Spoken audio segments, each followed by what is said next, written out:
create a world-class educational system that gives students the knowledge and skills to be successful in college and the workforce. And to me, the most important part is for them to flourish as parents and citizens.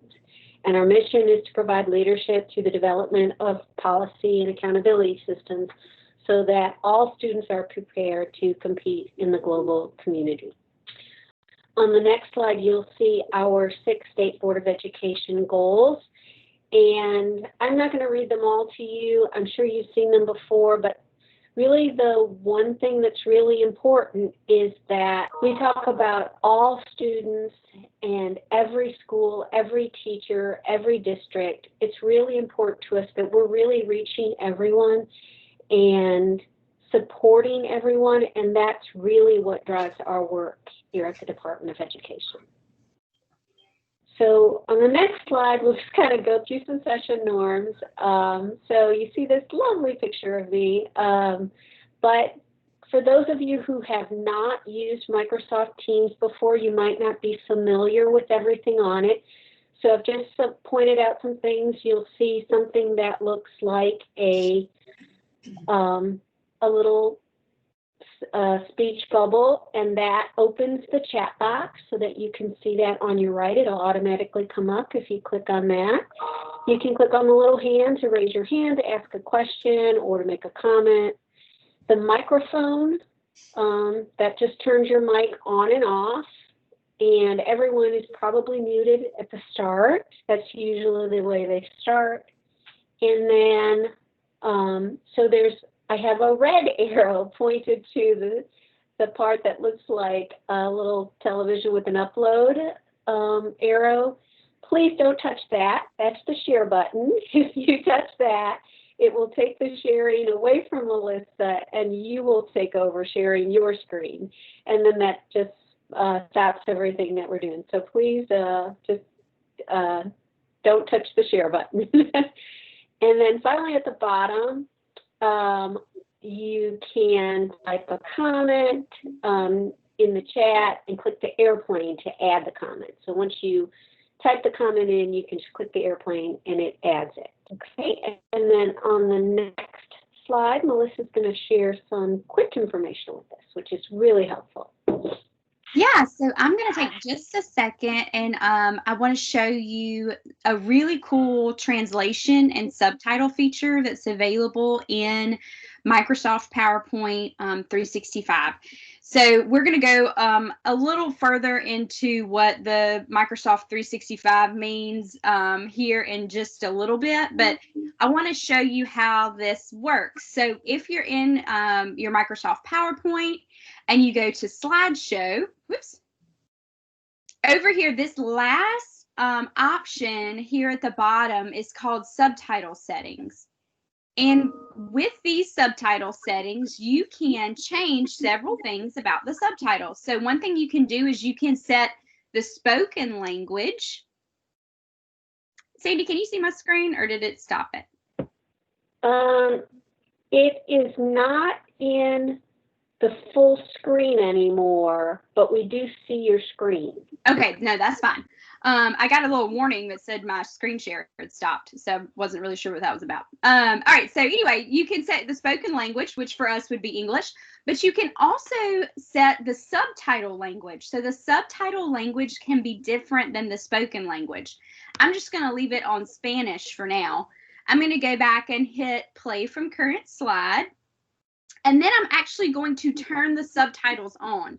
So to do that, in the bottom corner of your PowerPoint presentation, once you've hit share, there's there's a little icon that looks like a computer, and that is going to turn on the subtitles.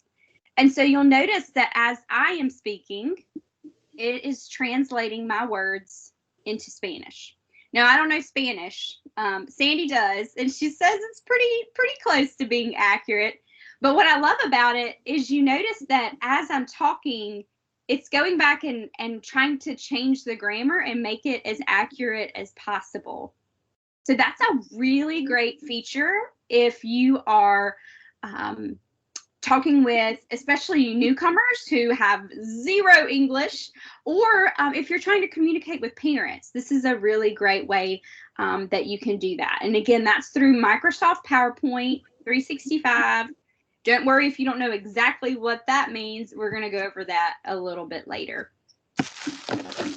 Another thing to note is that you do have to have an internet connection when you are using these subtitles, because it's constantly pulling from the internet to get that accurate translation. So just keep that in mind. I'm going to go ahead and turn that off for now. And then I'm going to turn it back over to Sandy, and we'll do a little more tech fun a little later. So I'm going to go back to this computer icon at the bottom, and that simply turns them off. Great. Yeah. Oh, you got something else there, Melissa. Oh, yeah, that was just kind of some more information about what I did. Okay. So also what I love about it too is you don't necessarily always have to use it just in another language. You can also use it in English, really just to help, especially those kids who are further along, who just need a little more support with having the written with your oral directions. That really just kind of helps solidify the meaning for them. Okay, so today, some of the things that we're going to go through is we want to make sure that we go through best practices for supporting English learners, and we're going to do that for how we do that in a traditional classroom and virtually. And we're going to go through accommodations and modifications to support English learners and how they can help demonstrate their knowledge. And then, of course, Melissa's going to really share some great technology resources with us for supporting English learners. Okay, then we can go ahead and go to the next slide. So I always like to start off with this information. It really just shows the growth of English learners in really a relatively short amount of time. So this goes up to our 2017 data. But you can see that the growth of English learners has grown more than 1,000% in less than 10 years. We've had a tremendous growth in the numbers of English learners in our schools around the state. And also we have had a tremendous growth in the diversity of the languages that are spoken by our English learners. It used to be that most of our English learners were Spanish speaking and were from Mexico, or spoke Vietnamese, or on the coast we had a lot of Vietnamese English learners. Now, really, we have so many. We have over 60 languages that are spoken by students across the state, and these are just our top 5 languages. So there really is a lot more diversity in our state, and I think we see that nationally, but in rural Mississippi, it's always been a little less diverse, so this is really showing how we're really, our communities are really changing. Okay, then on the next slide, we talk about really the growth. I love to show this part because we've had this was our, of course, up to our 2019 data, but when we compared our data from 2018 to 2019, we had a lot more English learners who were tested, and we had a lot more English learners who exited. And I really love that information. It is statistically significant.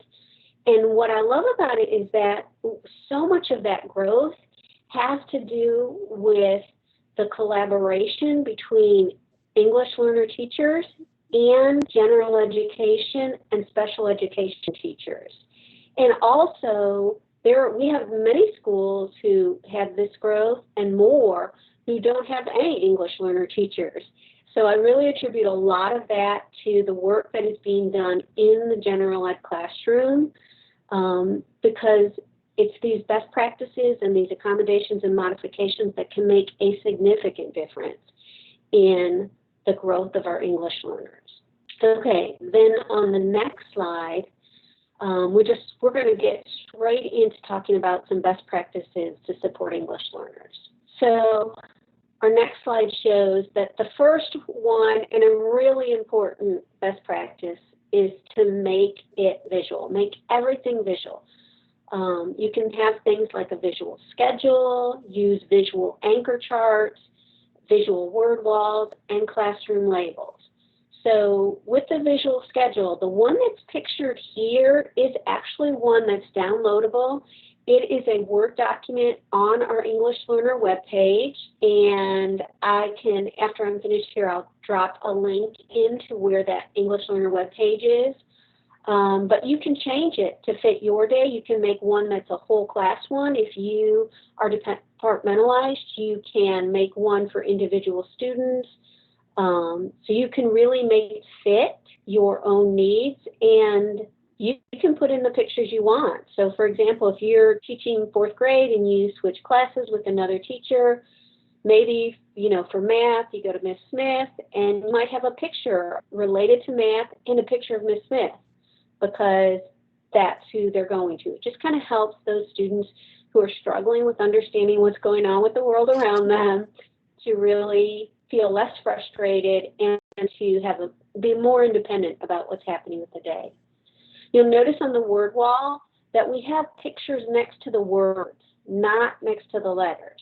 That's really important because our goal with the word wall, with the visuals, are to really help the students understand the words. Without the pictures, these words mean nothing to the students. So it's really helpful to have those visuals with the picture. And notice that when we talk about visuals, we're talking about meaningful visuals. I've been in some beautiful, beautiful classrooms that are just, you can tell the care and the time taken by the teachers to really decorate those classrooms. And they had a lot of visuals, but the visuals didn't necessarily match what was needed to be known by the students. So that's really an important shift for some of us, is to make sure that those meanings are attached by using the visuals, not just to have a beautifully decorated room, but a room that really helps the students to comprehend what's happening. Now, with the classroom labels, I will tell you that I have taught everything from 2nd to 7th. And when I was teaching those little kids, I was all about those visuals, those classroom labels. I had them all over the place for my 2nd and 3rd graders. But by the time I started teaching 4th, 5th, 6th, 7th grade, I was like, we don't need these anymore. These kids know how to spell. I think we really need them. Well, I will tell you that one of my last years in the classroom, the EL teacher came. I was teaching 6th grade. The EL teacher came into my classroom and she was like, Sandy, I'm going to put I've got 5 EL kids that are going to be in your class this year. I've got 2 who are newcomers and I want them in your room. And I was like, great. Okay. What are their names? Terrific. And this was the beginning of the year and I'm sitting in my classroom, and then she left my room, but because she was my friend, she knew me well, and she said, I'm sure she said in her head, she's not doing that, those classroom labels. So what did she do? She went to her room and she found a brand new packet of classroom labels and brought them to me. And she said, look what I found. So I said, great. And I put them up. And I just kind of thought, well, this is probably something I'm just going to have to keep up with on my own. And it's just going to be one more thing for me to do. But I had a great group of 6th graders that year. You know, 6th grade, they don't buy into much, but they bought into this hook, line, and sinker when I said to them, we've got 2 students who are brand new and really they need our help with learning English, and I'm going to need your help. And they bought into it. And so they would do things like they would say, hey, Miss Elliott, we don't have a sign for those new science journals. Or can I make a sign for the markers? And I would say, absolutely, you can make a sign. They would partner together. They would say, you know, one person had good handwriting, one person was either good at searching for pictures on the internet or they were good at drawing, so they'd partner together and do it. It became a community activity, so it really actually wasn't something that I needed to catch up on. And it really made a big difference, and I found that using all of these things, they didn't just help my English learners, they were helping all of my students who were struggling. And it, like the classroom labels, I would even see gifted kids looking around the room sometimes, because, you know, sometimes you skip that that brain freeze and you can't think of what you need to think of, and they would look around the room and they would find the labels and they would use that, or they would use different things that we had. So it really does make a difference for all of your students, not just your English learners. Now on the next slide, we just talk about how to make that a little more distance friendly, because I know you're working in a digital platform right now. So just the same idea. We want to present pictures or videos in our virtual presentations. We want to make sure we provide those meaningful pictures. And if you have students who are receiving printed packets, you want to make sure that you send printed pictures to them in those printed packets so that they get the meaning as well.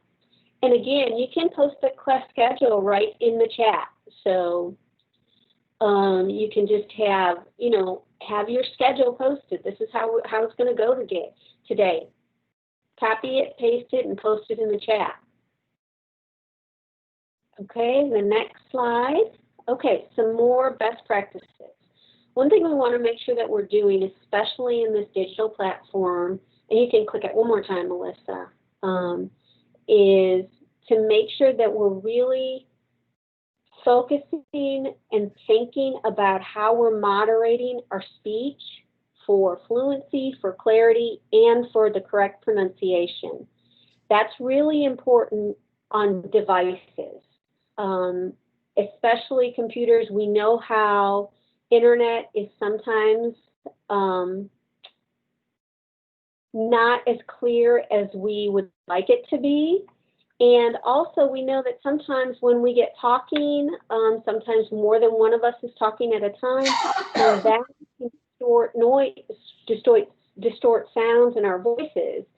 So we're going to want to make sure that we're really providing that clarity. And, I've done this, with adults, where if the internet isn't clear or goes out or the voices get distorted, I just keep rolling through because I know they can pick up on it. With students and with English learners, more specifically, we need to make sure that we really reiterate that information so that they really understand it clearly. So you can just click so the rest of this slide is up there.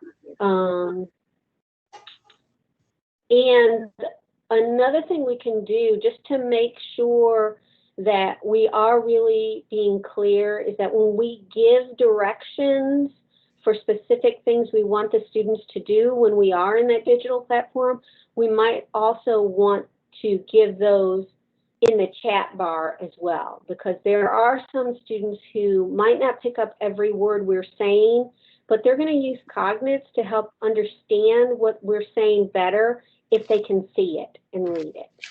And then, of course, another practice is to allow for longer wait times. That's really important.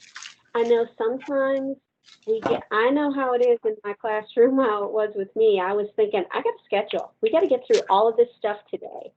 But I promise it really is much more beneficial to the students if they can if they have that time to really think about what they need to, how they need to answer. If you think about a native English speaker, they hear a question, think of a response, and they're ready to answer. That's great. We give them that little bit of time.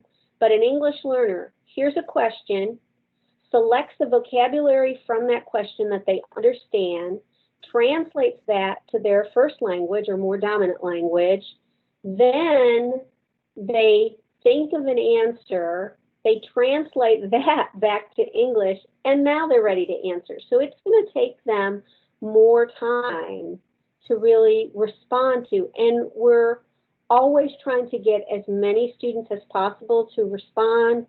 So just providing that time, that makes a huge difference for students. On the next slide, if we allow students to write out answers before speaking, so we might consider providing the questions to some of the that we're going to be asking during our session. You know, a lot of times I would plan out, make sure I ask this, this, and this.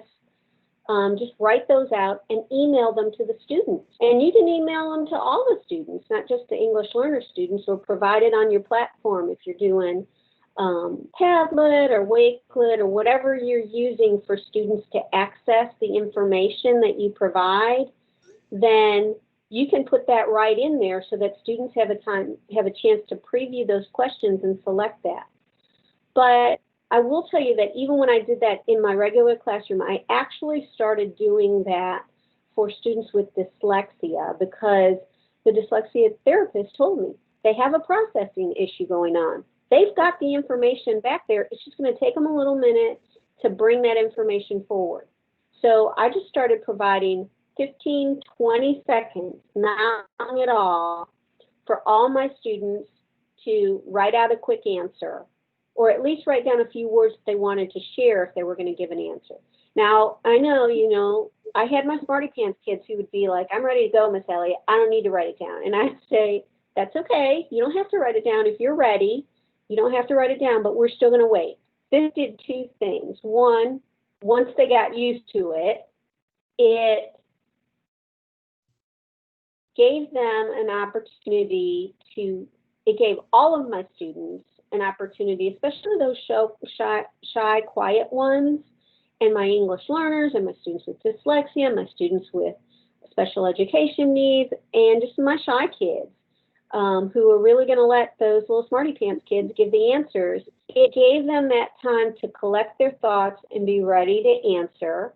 So I started to get more participation from other students, but it also taught my students a little more patient. And also I found that I was getting more thoughtful and higher order thinking responses from all of my students when they had that opportunity to stop and think about it. Of course, we've talked about not allowing shout outs when asking the whole group or small group questions. Especially on a digital platform, this is just going to reduce the digital distortions so that all students are able to hear the input provided by other students. And if we just have them take turns, have a method for taking turns, then that helps everyone to participate. And in our classroom, or even in the digital classroom, or even in the traditional classroom, it happens sometimes because the kids get really engaged and excited about something, and that's great. We love that. But if that happens, what we can do as teachers is to just repeat what we want the students to hear, because as you know, two people can give the same answer and they can both be correct, but they may say them in a different way. So you may go on and say, yep, that's right. Terrific job, you two. But in fact, your English learners may say, wait a minute, they said two different things. I don't know what's correct. So that's the part where it's important for us to restate what we want everyone to hear. Okay, great. Next slide, please. Writing down key terms and using visuals. So we can do that in the regular classroom on an anchor chart or on the board or provide a handout with it. But in a digital classroom, we can display those on our screens, in chat boxes. If we're talking to students on the phone, we can send it via text, or just paper if we're sending them a paper ahead of time, or providing that on our digital platform. We want to provide the exact words that students are going to be using. So that's really just going to avoid confusion with similar sounding words. And that's really important because when we're learning a new language, there are lots of words that sound the same, but they're a little bit different, like said and say. Those are pretty similar. They mean pretty much the same thing, but one is past tense and one is present tense. So we want to make sure that we're really providing exact words that students are going to need to know. We also want to use those scaffolding things like graphic organizers, emailing the notes ahead of time, and providing virtual partners. So a virtual partner doesn't necessarily have to be a student who speaks the same language as the English learner student. It can be, and that's always very helpful. But also, it can be just somebody who's one of those nice kids who's willing to help, and maybe they're a tech-savvy kid who can really help somebody who needs a little more support with, how do I get on the platform? How do I submit my homework? How do I write in the chat box? Things like that. So that might be something that would really benefit students. Okay, so, and then the final best practice is to incorporate conversation into all aspects of your teaching. I can't stress this enough.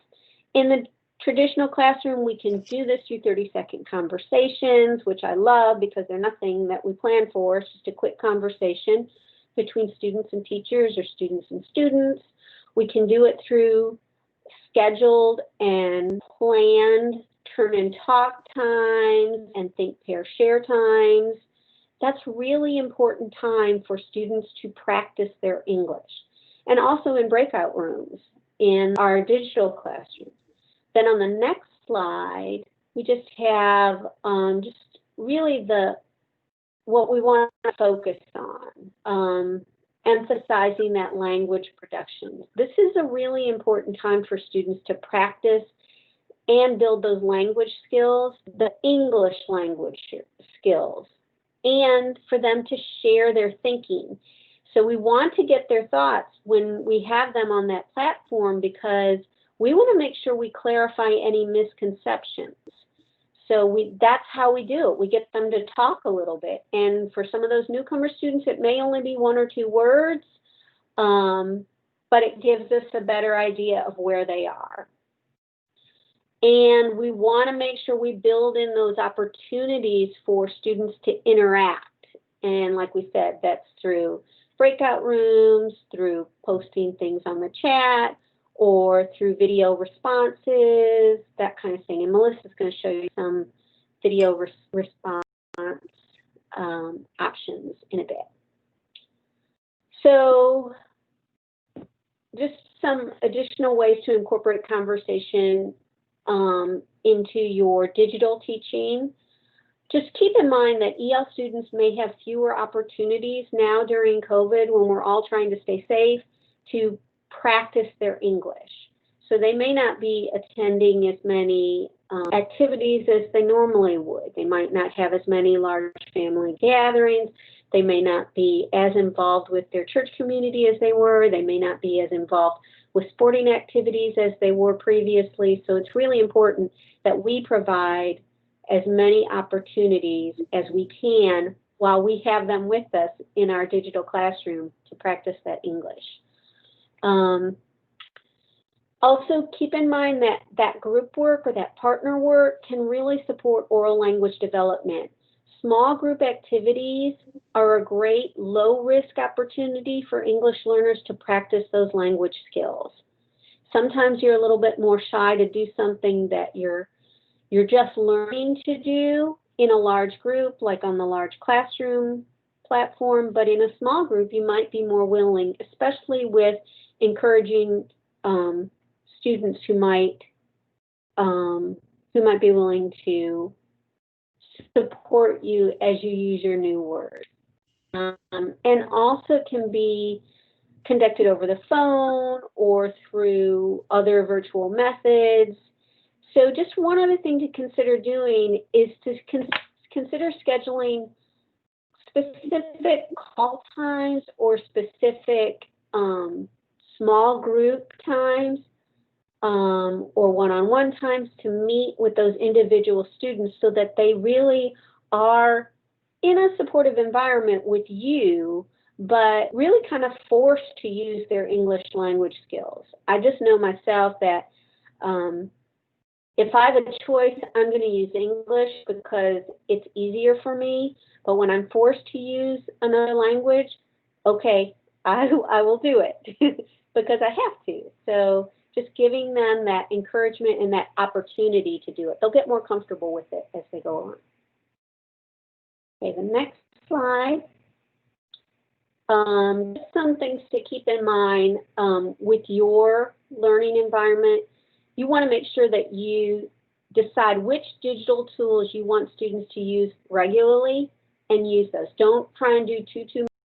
Focus on certain ones that you want them to use and get good at using. And then, you know, you can slowly switch out and change others to make it a little more interesting for them, but don't do too many at once, I would say. Also, decide on a structure for your daily lessons and let that stay pretty routine so that they'll know what's coming. Oh, we always start with the vocabulary lesson. After the vocabulary lesson, the next thing we do is we always, the teacher does her talk time. And then we do practice time, and then we do small group time, and then she meets with us individually. So if you have a regular routine, make sure you stick with it. And then one other thing that I think I thought I added and I didn't, and that's to make sure that your students are present with you. And one way to do that is to ask them to have their cameras on. That's a really important thing so that you're really connecting with them. And knowing, you can tell by their facial expressions a lot of times whether they're with you or not. Okay.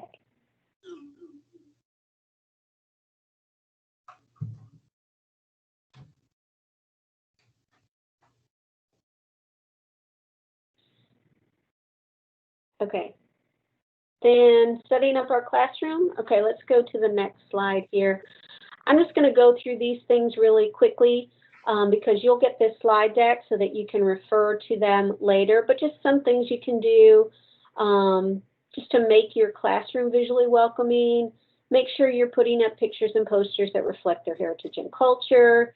And we talked about labeling classroom items and even things in the hallway in other languages if possible.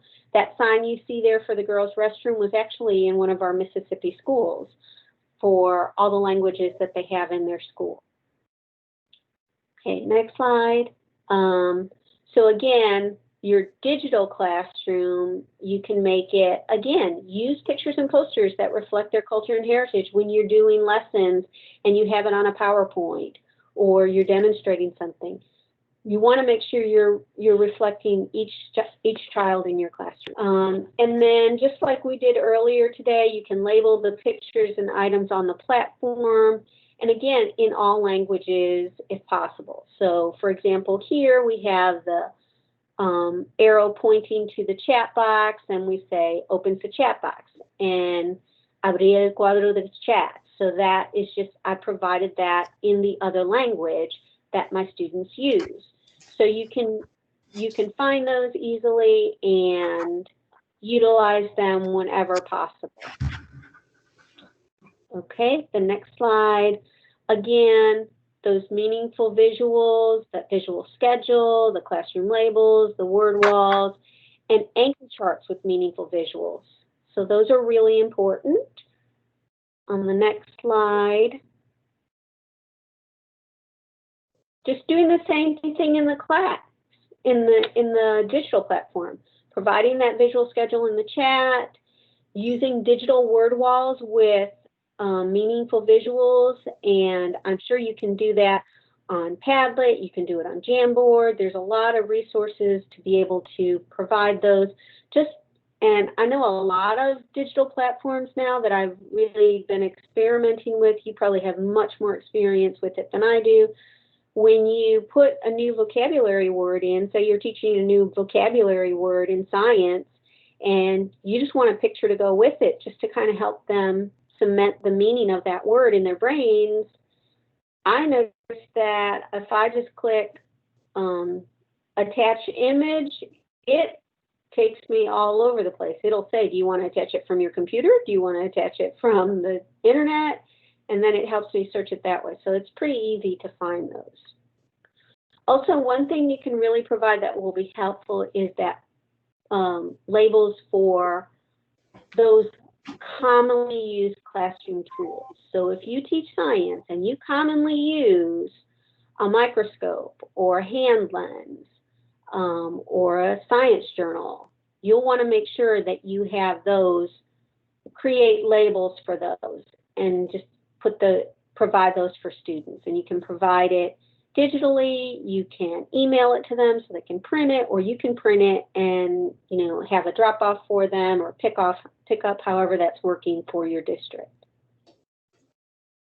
Okay, then the next slide just talks about providing multicultural books that reflect the main characters from different cultures and from your students' cultures. That's really important. I've been in some classrooms where I looked through their library, and yes, they have multicultural books, but they don't necessarily reflect the culture of the students who are in your classroom.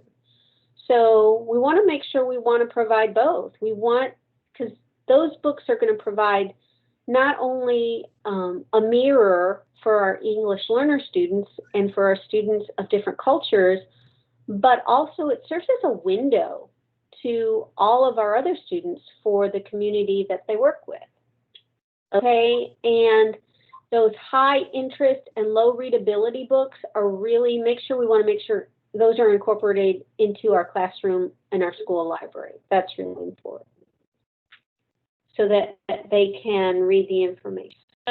Here I have just a list of some free digital multicultural books. So these are links to them so that you can access them and find resources to get some of those digital books. And I will say that number 4, we actually still have a lot of learning at home resources, and on each of the ones that we provided for our English learners, we tried to make sure that there were several related to books from different languages. Okay, and then the next slide, just some basic practices of learning the students' names. Really work with them on getting that correct pronunciation. That really makes a difference for students. I know my name's pretty easy, Sandra, to get, but it's crazy that somebody was calling me Sandra, and it kind of irritated me, and it really shouldn't have, because they were not doing it in a mean way. It was just their pronunciation of it. And when I corrected them, I didn't do it, obviously. I just said Sandy instead of Sandra when I introduced myself for somebody else, and then they started using it correctly. But our English learner students, they want that too. Everybody wants their own name pronounced correctly. We want to make sure that we're continuing to check back with them and offer that one-on-one assistance whenever possible, because that can make a big difference for students. You know, a lot of times with your English learner students, they're going to smile and shake their head when you ask, do you understand it?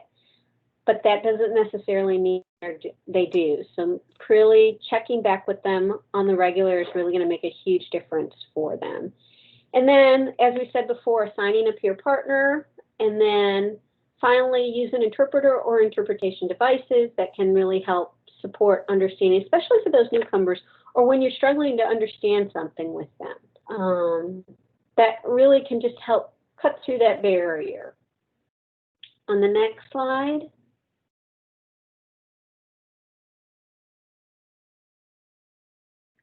Again, just some basic things. We want to make sure we're inviting their culture into the classroom. We can do it through music, through posters, through all kinds of things. We want to make sure we do involve ELs in cooperative learning, and not necessarily all together. You don't necessarily want all the ELs together all the time in a group, because you want them to use English and you want them to connect with other students. So making sure you're breaking that up sometimes. It can be good to be with other ELs, but also making sure that they cooperate. We don't want to say, oh, they're EL, they're not going to understand it. No, we still want to make sure they're never going to understand it if we don't involve them. Always include them in a non-threatening manner, and think about where they are and how they can participate. So if they're newcomers and their language skills, their English language skills are not as high as other students, then involve them. Say you're doing a reader's theater, give them a role that's a very, so they can practice it and really know those words without having to feel like, oh my gosh, there's so much pressure. There's no way I'm going to learn all these parts. Or even for the very newcomers, they may participate in a skit without the talking part. They may have a non-talking part. And you also want to make sure you have your ELs follow the established rules. If your whole class is writing, they're writing. So we don't want them to say, oh, you don't have to do this or I don't have to do this. So that's really an important part. Okay, next slide. This is just some great information on when you're in your digital classroom, those breakout phases, maybe starting with 2 students per group and then building to 4, just to kind of help build that, that feeling of being comfortable with those breakout groups and really supporting the use of notes and post-its and discussion questions and sentence frames to guide those discussions during those. So you want to make sure you're providing whatever you can to help the discussion along. Okay, and then I think the next part, oh, we still have more here. In the traditional classroom, you want to make sure you see ELs in close proximity to you. Or close proximity to a peer partner. And remember, that peer partner can just be that nice kid who really likes to help. And then always make sure when we're digital that they have their cameras on. That's really important. Okay, next slide. Okay, now we'll go into accommodations and modifications. So in the first part, and Melissa, you can click through all of that. Yeah. So this is really the use of accommodations and modifications really does make a significant difference for how well our English learners can demonstrate what they know. So keep in mind that accommodations don't change the actual content being delivered. These are add-ons. These are tools that ensure that students can demonstrate what they know without lessening their expectations. Modifications, however, are changes made to the core content so that the learning objectives are different and more accessible for the student. So keep in mind, all testing, state testing accommodations are considered classroom accommodations, but not all classroom accommodations are state testing accommodations. So there are certain state testing accommodations which are listed on your student's language service plan. So for example, they may be allowed extended time, or they may be allowed to test in a smaller group, or use a word-to-word dictionary on the state assessment. If they're allowed to use those on the state assessment, they have to be used in the classroom. If they're not used in the classroom, what good is it going to do them? Because if I'm allowed to use a word-to-word dictionary, which is only the word in English and the word in their language on a state assessment, but I've never used it before, I'm not going to know how to use it. So it's not going to do me any good. And B, we're not really allowed to. If this is not an accommodation that students don't use in the classroom, we're not really allowed to use that on the state assessment. So that's really important to keep in mind. But there are going to be some classroom accommodations that there's no way we can use it on the state test. For example, having a peer buddy, that's a classroom accommodation, but that's not allowed on the state test. So we want to make sure that we understand the difference between the two. And those are listed on your student's language service plan. Okay, on the next slide, let's just talk about some examples of classroom accommodations. So the first is alternate responses. So that's things like if you're giving a test and you have an extended response where the students have to write 1 or 2 sentences to complete an answer. For your English learner students, you may have that as a multiple choice where there are 1 or 2 complete sentences and they have to select the best answer. Advanced notes, so that's really just going to help the student get the gist of what your lesson is about so that they can think about what's the most important thing. And they won't have to worry about writing down every single word you say. They'll know which are the important ones because you've already provided that for them. I will tell you that I have also done it kind of the opposite. When I was teaching 6th grade, I was also teaching them to take notes because I knew that was an important skill they were going to need to know when they got to the middle school. And so what I did was I would write notes on using my document camera, so it was showing on my smartboard and students were copying that down. But I did this for my students who were English learners. I also did it for my students with dyslexia and my other students with special ed needs who had trouble keeping up with note taking. I would just print those notes afterwards and provide them a copy so that they were responsible for doing what we were doing, but I didn't want them to get frustrated. I remember I had a specific student who would have a meltdown if he couldn't keep up with it. But once I told him, look, I'm going to give you the notes afterwards. You do your best to keep up, and I'm going to give you the notes afterwards. He was good with it. He was like, okay, good. I'm not missing anything. So those are just some that can help support your students. Extended time. Remember what we talked about. It just takes them longer to think about those responses. So that extended time on completing assignments, that's important.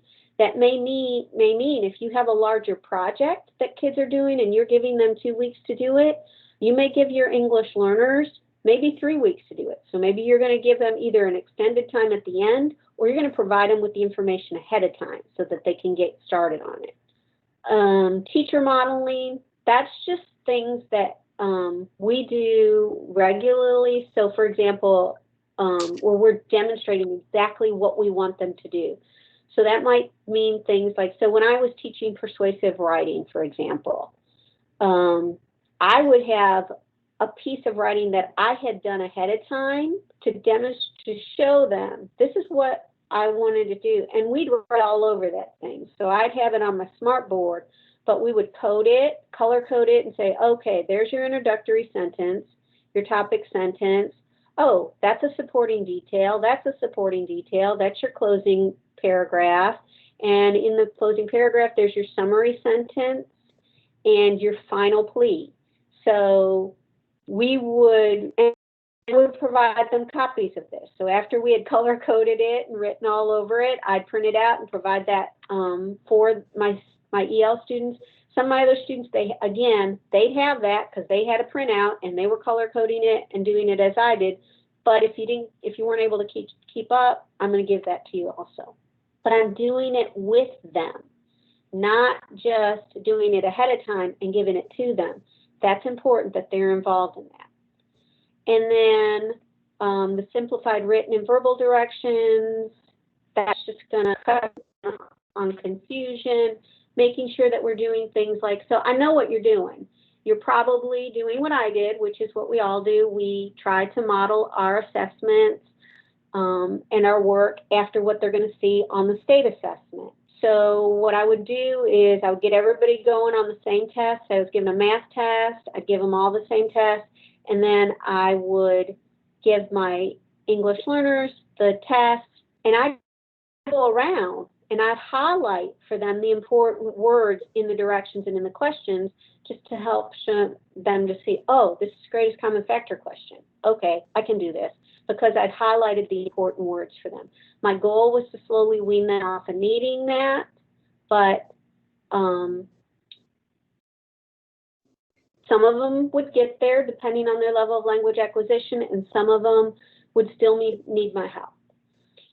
Frequent breaks, that's just, they're using a lot of brain work to concentrate on everything that we're saying, not just that we're saying, but that everyone around them is saying. It's exhausting. So we want to make sure we give as many breaks as possible. And they don't have to be long, a couple minutes. And then the use of dictionaries or glossaries. So those are really important. Now, I do know that it's important that they know how to use them. Some students, like if they're in first grade, they probably don't know how to use a word-to-word dictionary or glossary. So that's important that we teach them those skills. But these are really helpful, especially for older students who already know how to use these tools. And they can be self-made glossaries too, with pictures. Okay, and the next slide. So modifications, remember, those are implemented typically when they're written in a language service plan or in an IEP, and they actually do change the learning objectives. So really, we should try as many accommodations as possible. We can maintain the instruction for the standard or the skill, but we can modify the reading level as needed, especially for those newcomer kids who might not have the same level of reading skills. So I can modify the reading level of a material, but I can still teach things like plot and theme and characterization using those lower level reading materials. Okay, next slide. So whatever we do, we want to document the modifications that we use and the result. So that can easily be documented on the language service plan.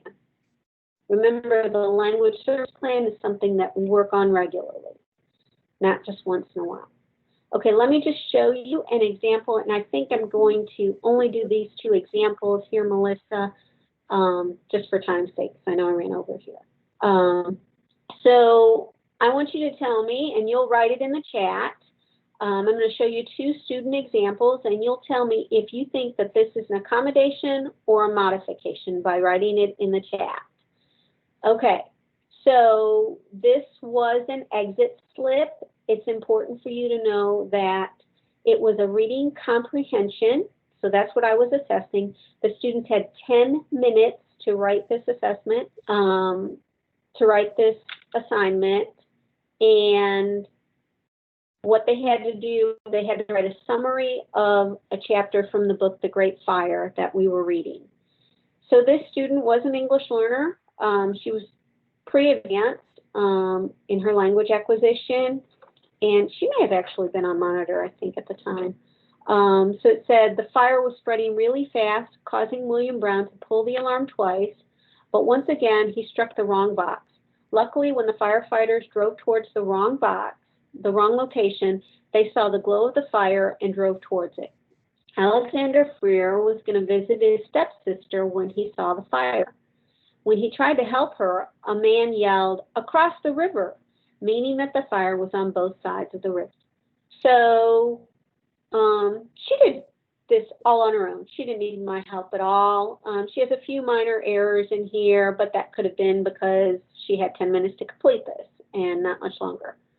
Okay, on the next slide, same assignment, and I remember that day that this student, he was wearing a little red sweat jacket with the hoodie, and he just put that hoodie on, and he sat back with his arms folded and thought, I got 10 minutes till lunch, I'm good, I don't have to do this. So I saw him sitting there, and I said, okay, good, nobody else needs my help, I'm going to go sit next to him. So I scribed for him. So I said, so tell me what it was about. And he said, in Chicago, there was a fire. The people were running because the buildings were on fire. And he told me some other things, which I listed. I don't know why I ended up covering up. But what I had him do afterwards is I had him copy that information and write it in his own handwriting. So he had to do the writing. He had to give me the information. So in the chat, I'd like you to tell me, is this an accommodation or is it a modification? Remember, an accommodation is just a tool to help them do the same work. A modification actually changes the core content. So go ahead and write in the chat now if you think it's an accommodation or a modification.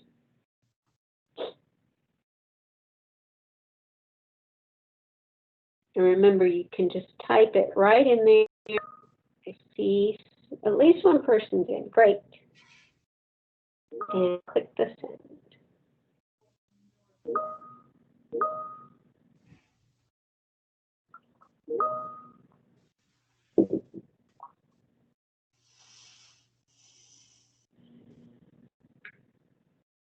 Okay, so I have several people who have put theirs in, and I still see several more. And it looks like you guys are all right on it. You realize this is an accommodation. Excellent. Because I didn't change the core content. They both had to give me a summary of what the story was about. Now, their grades, very different. She had so much more detail than he did. And this wasn't as specific to the chapter. So that also gave me some information about where he was and where I needed to support him more for understanding what was happening in this book. So we can use these accommodations to help guide our instruction and to help to find out where the students are. Okay, so we're going to skip these next few so that Melissa can go on and talk to you about technology. If you have any questions, please feel free to add them in the chat, and we'll be happy to answer. All right.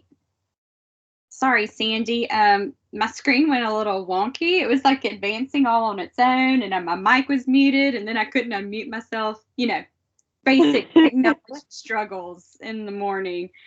All right, so here we go. I'm going to start with my part, and I'm going to try to do it really quickly. And we only have about 30 minutes left, and I want to respect your time.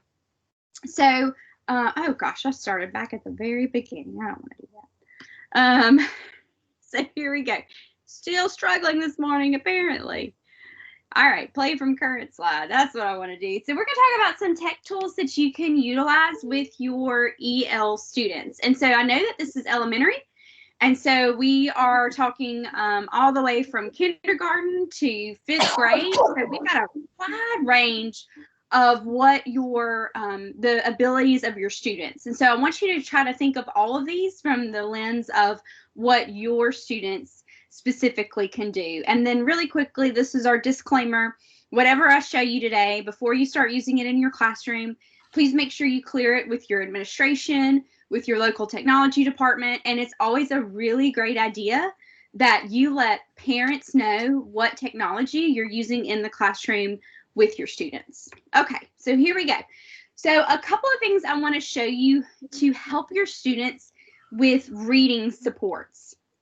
Now, remember I told you I was going to get back to this whole Office 365 thing? Well, here's my spiel really, really quickly. So I know I'm pretty confident that Vicksburg, over there in Vicksburg, you guys are a Google district. And I don't know if you use Microsoft at all or if you are exclusively Google. But I did want to let you know that Microsoft has come out with their answer essentially to Google, and they have all of their whole Office suite is available online, and they call this Microsoft Office 365. And so it's very similar to Google. You can access it all online. It's cloud-based. You can collaborate in real time. But the great thing is, even if you at your school or at your district haven't paid for the actual Microsoft products, you can go follow this link, and Sandy's going to put this link in the chat for you, and you can get a free Microsoft Education account, which will give you access to all of their online products. And this is available for students and teachers. You just have to sign up with your school email address. Okay, so again, even if you're exclusively using Google, a couple of the tools I want to show you, especially those subtitles in Microsoft PowerPoint, you can access those through the free Microsoft Education account. Okay, so there are web applications for Microsoft, and then where it gets kind of sticky is that we all know there are desktop applications for Microsoft. A lot of times these may have more enhanced features, but the things I'm going to show you today, you can do with the free account. Okay. All right, so what I want to show you is a great tool called the Immersive Reader. And as you can see right here, it's available in Word, it's available in Outlook, it's available in OneNote, and it's also available in a couple of the other tools we're going to use today. So what is it? Essentially, it is a text-to-speech program, but like on steroids, okay? So it's like this super duper text-to-speech, and we're going to see all of the different things that it can do. So I'm going to take you real quick. I'm going to leave my PowerPoint, and actually I need to change my share settings real quick. So I'm going to stop sharing, and then I'm going to share again. All right, Sandy, do you see my whole screen now? Okay, perfect. All right, so I'm going to take you, this is readworks.org, and the only reason I'm here is I'm just going to steal some text real quick so that I have something to work with. So I've just copied this text. This is Microsoft Word Online. So this is the free Microsoft 365 account that you can get with your school email address. All I'm going to do is open up a new document, and I'm going to paste this text in here just so that we have some text to work with. Okay, so how do we get to the Immersive Reader? We want to go to the View tab, and then there's a button called Immersive Reader, and I'm going to click it, and I want you to watch and see what happens. So I click Immersive Reader. Again, you do have to have an internet connection for this, okay? Notice that it has completely changed my screen, all right? I'm going to scroll back up to the top here. So it's taken away all of the word controls. All of that stuff is gone. All I have is the text. Now, what can I do? Over here in the top right corner, these three icons, these are your tools, okay? These are the buttons with power. So I'm going to click on this first one, and this is my text preferences. So this is all, think about all of your accessibility features. This is it. So I can increase my text size. So if I have students who need that accommodation, they can do it right here on the screen, okay? So as big as I need to make it. I can also increase the spacing, and it increases the spacing of the lines, and it also increases the spacing between the letters, okay? So again, that can be helpful for some of our students. I can change the font right there. I have a couple of different options, and I can also change the color contrast. So again, great accommodations that we need to be able to provide for some of our students, but not necessarily all. So that's my text preferences. Now let's switch to the next one. Let me take my screen back here. This next one is our grammar options. So it's got a little magic wand. I love that. We're going to make some magic happen. So I'm going to click on that. And notice I have a few options. So I can turn on the syllables, and it will put those little dots in between the syllables of my words, which again, readers can be very, very helpful. And then I can also turn on parts of speech. So if I'm talking about nouns in class, I can turn on the parts of speech, and it's going to highlight all those nouns. And I can change the color of that highlight if I want to. But I can do all of those different parts of speech. And I can even tell it to actually put those labels in there. So notice it puts that little N on top. If that's helpful, sometimes that's a little bit distracting. So however I want to utilize that. All right, I'm going to turn those off for now. And then the last part, this is where all the power exists, I think, for our English learners. So we'll turn on those reading preferences.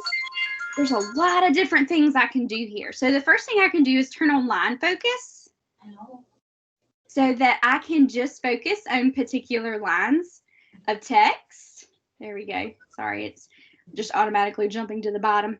So that can be really helpful. I can do single line, and I'm not sure why it's not letting me at the moment, but I can also change it to multiple line, 3 lines of text, or a whole paragraph of text. Not sure why that's grayed out for me this morning. Gotta love technology. So that's an option. And then also I have this great picture dictionary built right in. Now, I don't know if you can see, but the picture dictionary is actually sponsored by Boardmaker. And if you are familiar, your special education department may use Boardmaker. Essentially, it's just a program where they can pull visuals And the great thing about this is if your department is using Boardmaker, if your special ed department is using Boardmaker, you guys can be using those same images. So all you do, the picture dictionary is turned on, and then when I click on a word, if there is a picture that corresponds with it, that image will pop up. So notice that I've got love, I have these images, and there's this little audio button right here. It will also speak the word. Okay, so that can be really, really powerful. Sports. Okay, so notice again, all of them, like athletes, there was not a picture associated with them, but there will be pictures associated with a lot of the words.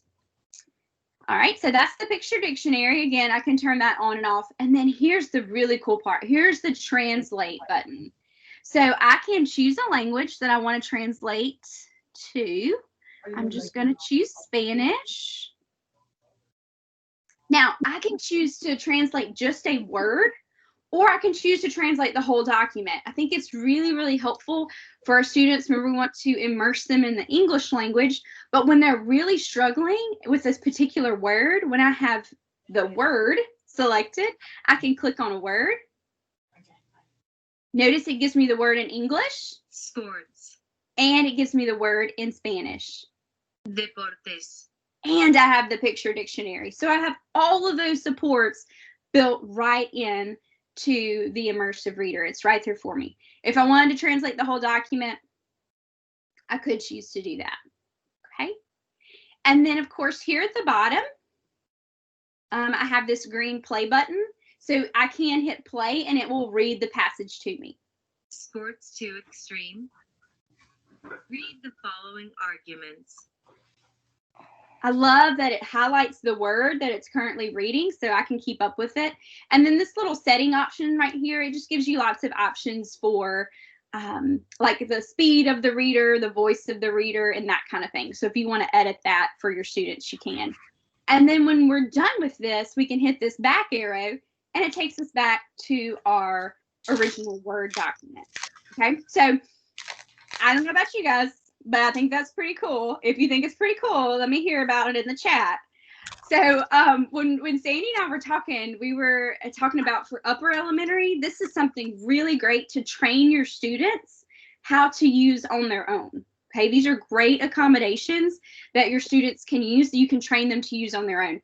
In the lower elementary, this is probably something that the teacher will be using when working directly with the student. Sandy, is there anything else you want to add about Immersive Reader before I move on?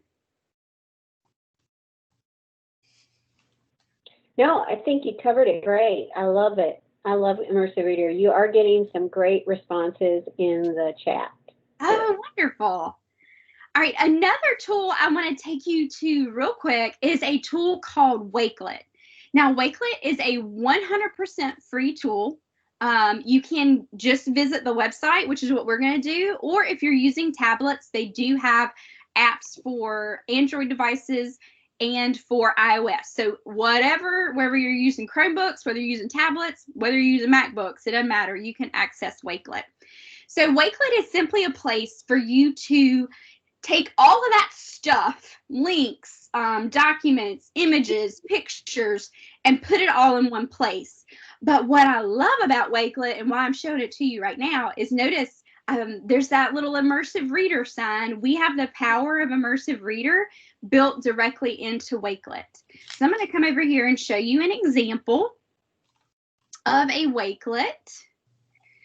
So I'm actually going to share this with you at the end of the presentation, so you're going to have access to all these things. But what I want you to see is this Wakelet that I have created that's all about the life cycle of a butterfly. So Sandy was telling us earlier some of the best practices are to really use visuals. So this is a great way to make a collection of things to help students and support their academic vocabulary. So whether we're in science or maybe we're reading a book about the life cycle of a butterfly, I've created this collection that I can share with my students. So I've got a great visual here, life cycle of a butterfly.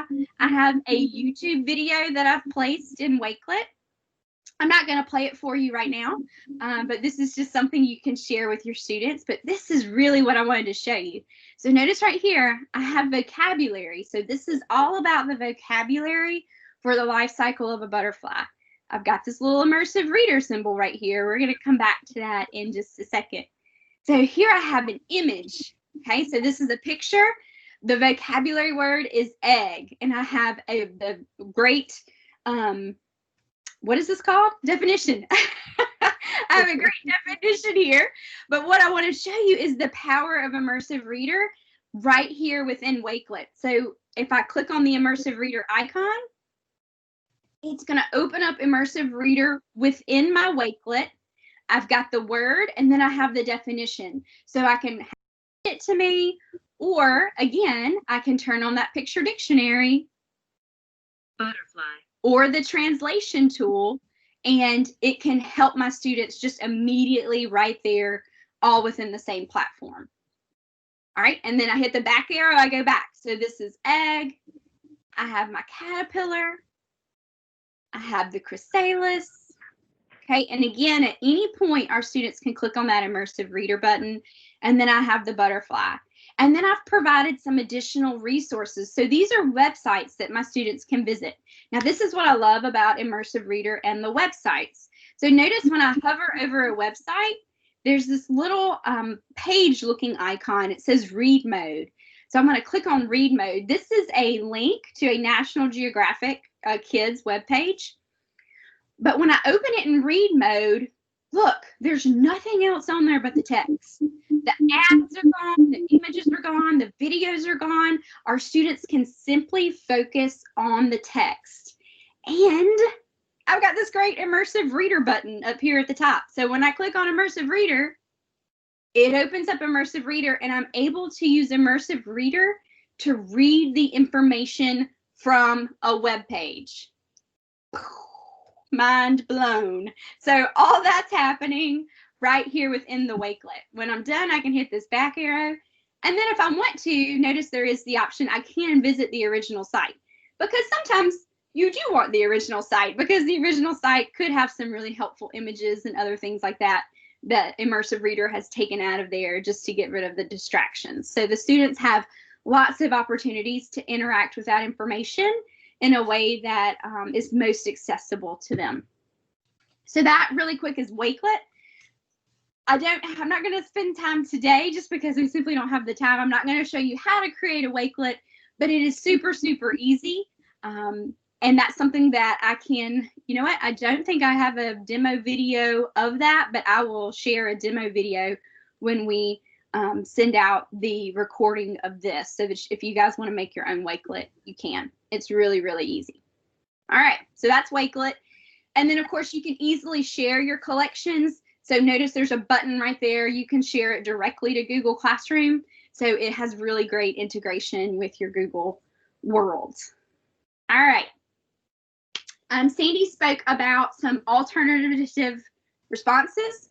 So thinking about having our students being able to respond with audio or with video. And I'm going to show you a couple different ways that you can do that. So the first one is Flipgrid. Some of you may have heard of Flipgrid before, but if you haven't visited Flipgrid in the past 3-4 months, they made a lot of updates. So I want to take you through there real quick. We were going to participate in a Flipgrid today, but we don't have enough time. So we'll have to do that another time. But I do want to take you to Flipgrid real quick. And let me log in here since we're going to do this a little backwards.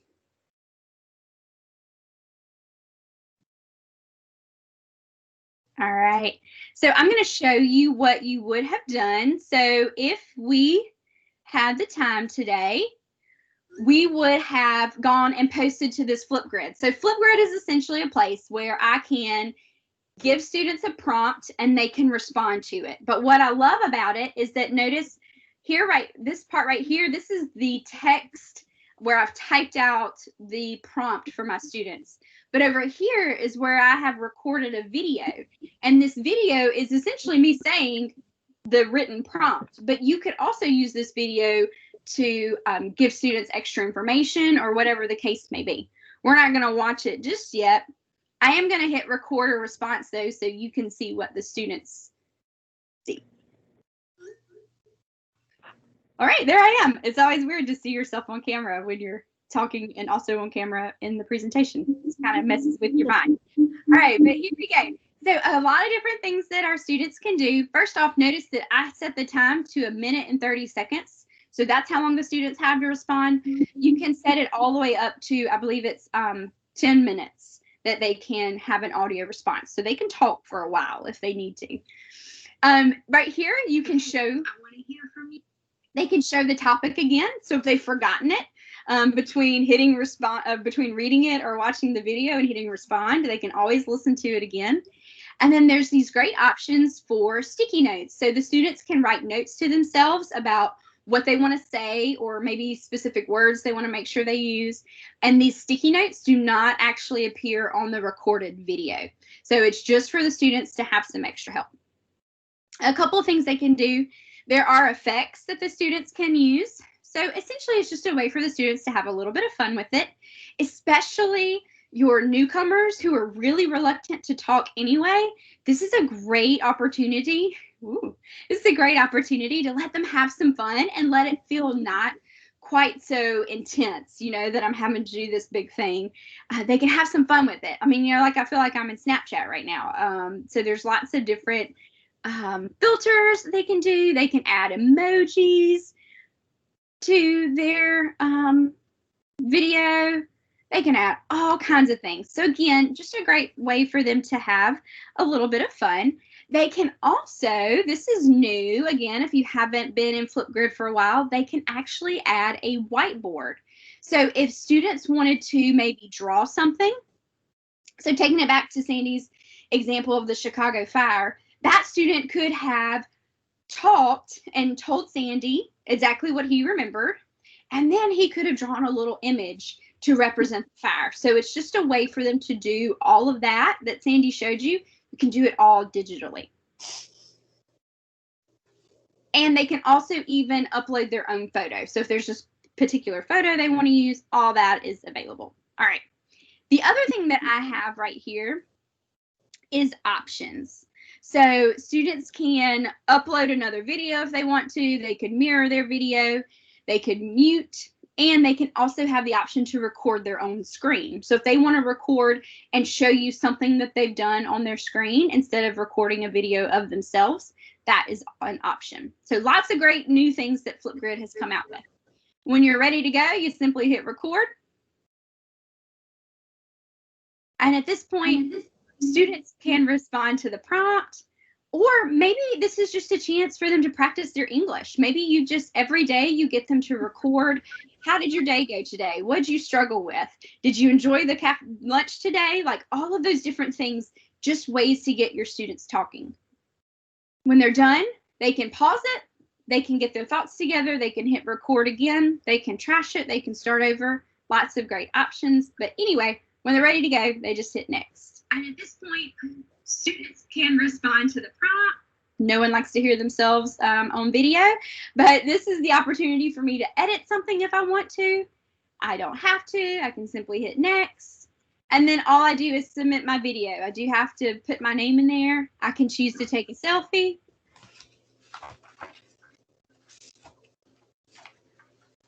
All right, and then I submit, and it submits it to me. Now, the great thing about Flipgrid, again, if you are the teacher, you can set this up and use it a lot of different ways. You can have the whole classroom respond to a prompt, or you can set up a prompt that's specific just to a particular student. Like I said, and maybe you want them to just go on every day and practice their English. There's lots of different ways that you can use Flipgrid. And Flipgrid can be used as young as kindergarten. It takes a little bit of walking them through several times for them to know exactly which buttons to push, but your kindergartners are going to love it all the way up through your high schoolers. It's a really great tool for engagement and a really great way to, again, get your students talking. One other tool I want to show you real quick is Seesaw, and I apologize. I am not logged into this one. Not sure how I missed that in my setup here. But Seesaw is simply a digital portfolio tool. There we go.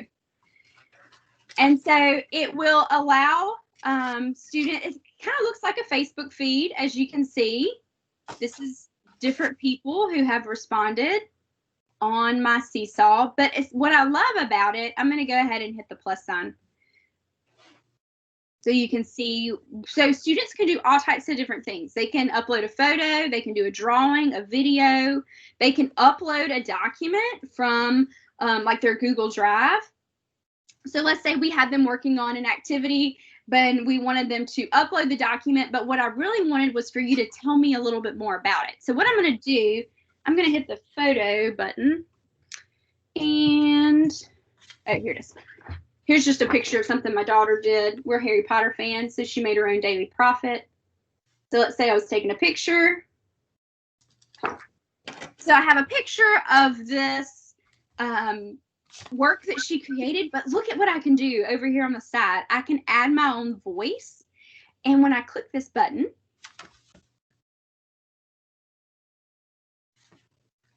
so notice that it gives me 5 minutes, and in this 5 minutes, maybe I can tell you everything that I've learned that day. Maybe I was only able to write down 3 or 4 words, or maybe a sentence on my actual assignment, but I can tell you so much more. So this just gives students an opportunity, again, a different way to submit a response on your work. And Seesaw is completely free. Notice that I've been accessing it through the web, but again, there's iOS and a Android version of Seesaw. And the great thing about it, there's so many controls in there. You can set it to where students can't see each other's work, to where you can only see the students' work. You can set it to where after it's been approved, other students can see each other's work, and they can comment and leave messages to each other, or you can turn that completely off. And then the great thing too, it has a free app that parents can use. And so parents can connect with their student, and they can see all of the posts that their students make. So again, a really great way to involve parents. Now I do want to say real quick, I have a little asterisk beside the free sign, because it's completely free. You can have unlimited students, unlimited posts. The only charge comes in at the end of the year. If you wanted to save all of that student's work and immediately transfer it to the next year, there is a fee with that. But no, they don't even sell to individual teachers. They only sell like to schools or districts. If you don't want to do that, you can choose to download all the students' work at the end of the year so you don't have to lose it. But that's just kind of a little quick thing. All right, last but not least, I do want to show you a couple of translation tools. And really, again, I know that you guys utilize Google. And so I want to talk to you about Google Translate. And I'm going to, a lot of you know about the Google Translate, like on the computer, like just going to translate.google.com. But I want to show you, if you use the app, you see right here, get my iPad going here.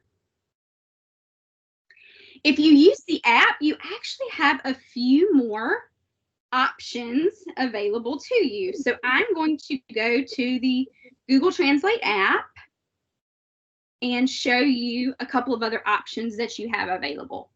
All right, so again, this is not on the website, this is on the app. So you would maybe want to download it to your phone or to your own tablet so that you can use it. What I really want to focus on are these options up here at the top. So I've got Google Translate in that blue bar, and then directly underneath that, that's where you set your languages. So I've got English, and right now I'm going to be translating into Arabic. So a couple of different things you can do. I can enter in text, just like you can on the website.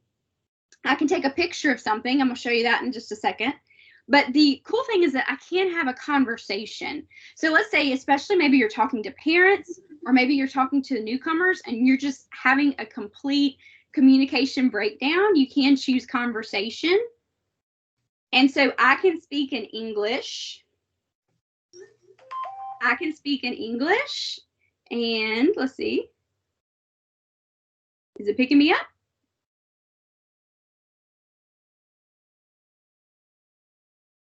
Having some technical difficulties here. So I can speak in English, and what it should be doing, although it's not wanting to right now. I don't know if it's because I'm trying to share my screen. But what it should do is it should pick up my voice in English, translate it, and then speak that translation in Arabic back out to whoever I'm speaking with, okay? And then they can speak in Arabic, and it will translate it back to English or whatever you have your language settings for. So that can be really, really helpful. And the last one I want to show you is the camera. So let's say that I've got, you know, I don't know, maybe it's a sports flyer, maybe it's a permission slip, I don't know, whatever the case may be, but I've got this document that I don't have online. I don't want to have to retype it, but it would be really handy if I could translate it. So if I click on the camera and then I aim it at my text, so do you see what's happening right there? It's like immediately translating English into Arabic.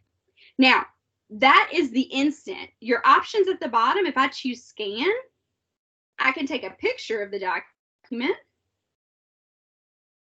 and then I can actually use my finger and just select the words that I want. So maybe I just want a paragraph. So I'm just using my finger and highlighting these first two paragraphs.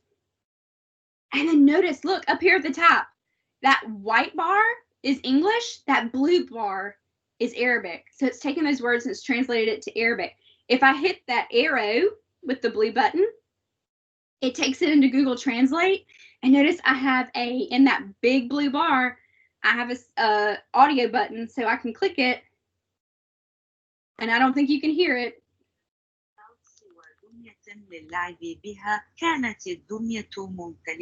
But it is speaking it in Arabic. Or I've got this share button.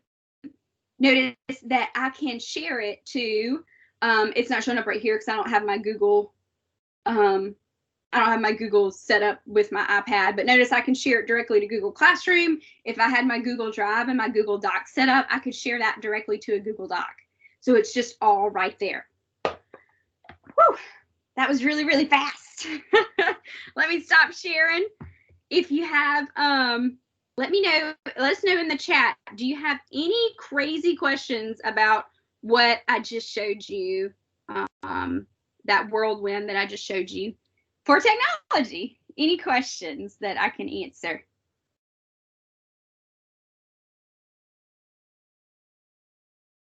I don't see anything coming up, Melissa, but they can always continue to add, and we can come back to that and answer, or they can email us. And Okay. you are going to get a copy of the slide deck, which has the links to all the information that was shared today, and you'll also get a link to the recording so you can view this again and look at specific parts that you're interested in. And as always, we are here to support you, so use our email that's on there, and please contact us if we can help you in any way. We are happy to help you. We are here to support you as you work with your students. We thank you for your time today, and we hope you have a wonderful day and a great holiday season. Thanks, everyone. Thanks, everybody.